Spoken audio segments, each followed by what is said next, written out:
we're going to have to wait quite a while before we're finally able to get a good look at Dune Part 2. Despite that, we already have some juicy details about the latest science fiction epic from Denis Villeneuve. Recent reports have told us more about the plot, cast, and why the Duke Baron will be so much more important this time. Let's dive deeper into it, starting with high expectations. The second part has a lot to live up to, and high expectations surround it because of how successful the first film was, even though at first, a lot of readers and fans were doubtful about how well they'd be able to adapt the novel to the big screen after several previous attempts. The director and his team managed to finally get it right and brought an epic film to the table that left critics and fans alike in awe. At the end of its run at the box office, the first film made $401 million globally, despite being released on HBO Max on day one. It later went on to become a domestic format sensation, so audiences rightfully are expecting a lot from the follow-up. Let's talk about when it's coming out, who's playing in it, the crew, and much more. Currently, the second part is set to open only in theaters all over the world on the 17th of November, 2023. Though just like always, it's going to come out on different dates in some international territories, the big date has been announced for now. The much-awaited sequel officially started its production on the 18th of July, 2022, but some pre-shooting took place in Italy before that. Is the sequel going to be all it's building up to be? We're just going to have to wait and see. But until then, let's take a look at what we know about it so far. Moving on to adapting more of Frank Herbert's book.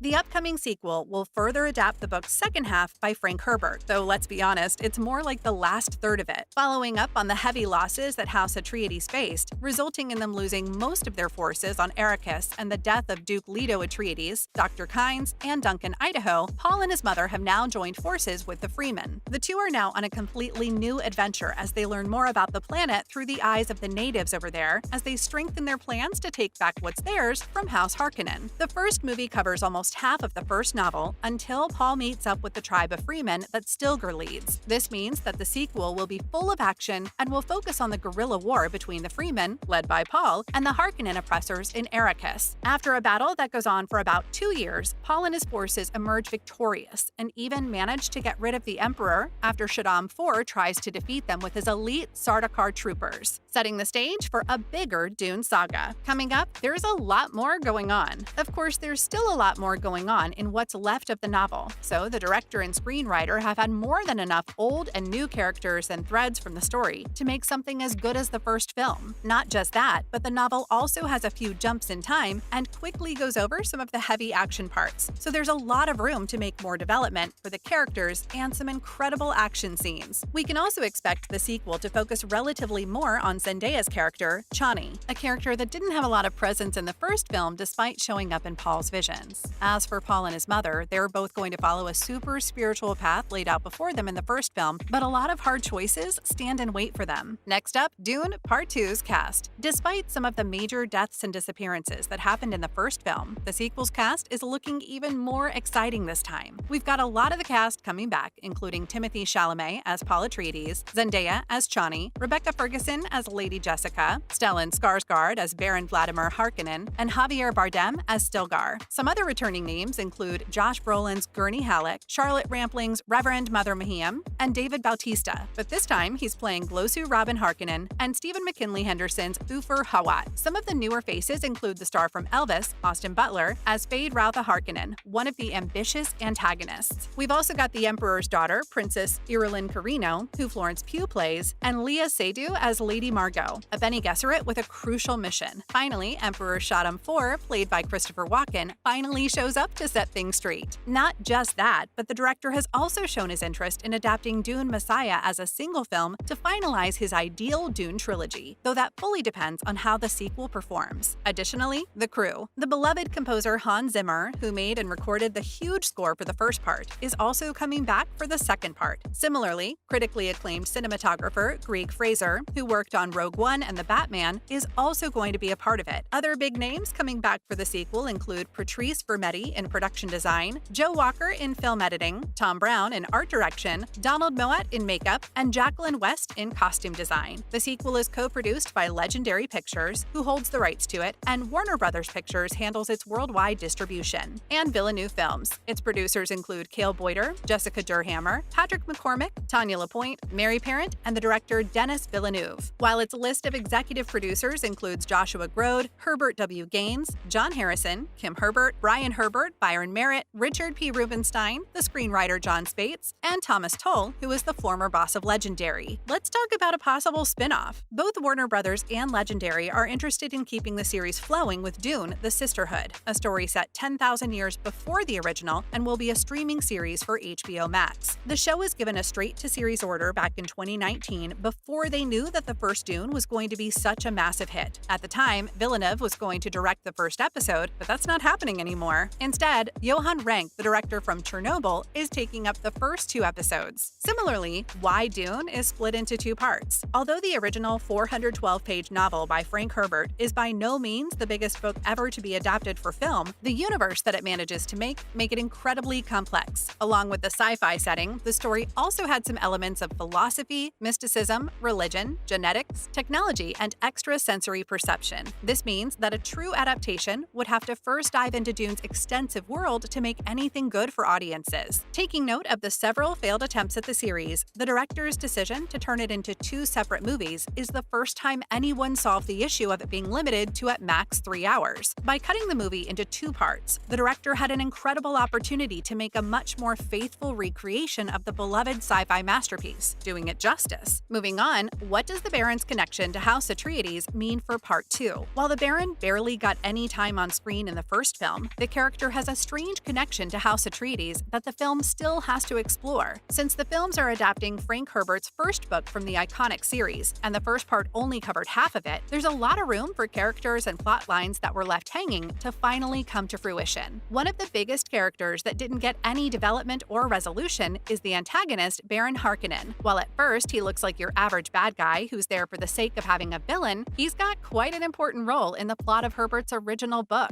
Particularly, his connection to the characters Paul and Lady Jessica is one of the most important plot points in the entire novel, and will surely be a big part of the upcoming sequel when it comes out. But what exactly is this connection? Well, in the original novel, we find out that the Baron is actually the illegitimate father of Rebecca Ferguson's Lady Jessica. This is because of the breeding program started up by the Bene Gesserit, and in turn makes him the grandfather of Timothee Chalamet's Paul Atreides, along with Paul's newborn sister, who is still going to be introduced in the upcoming film, Aaliyah. Finally, what does this mean for the sequel? Well, first of all, it changes up the entire conflict dynamic that we're seeing between House Atreides and House Harkonnen, since now they have a familial tie with each other, giving the entire situation an inevitable confrontation. Not just that, but this reveal is going to be huge as it matures the overall narrative for the second part even more. As for what this means for the upcoming sequel, they're going to put a much more intense focus on the Baron himself and build his character up better than the original film. Along with the introduction of Paul's little sister Aaliyah, the second film is going to have much more layers to it. It's not going to be a simple good versus evil story anymore, but rather a much more personal battle between the family, with the Baron, Aaliyah, Paul, and Jessica all in the mix, along with Baron's older nephew, Glossu Rabban Harkonnen, or Mudir Naya. This reveal is going to affect Jessica in particular since she has no idea about it. She could even start to question the Bene Gesserit, considering that they kept it hidden from her so she wouldn't interfere with their breeding program and disrupt the balance of power in the Empire. The entire situation could also change how she thinks of the Kwisatz Haderach,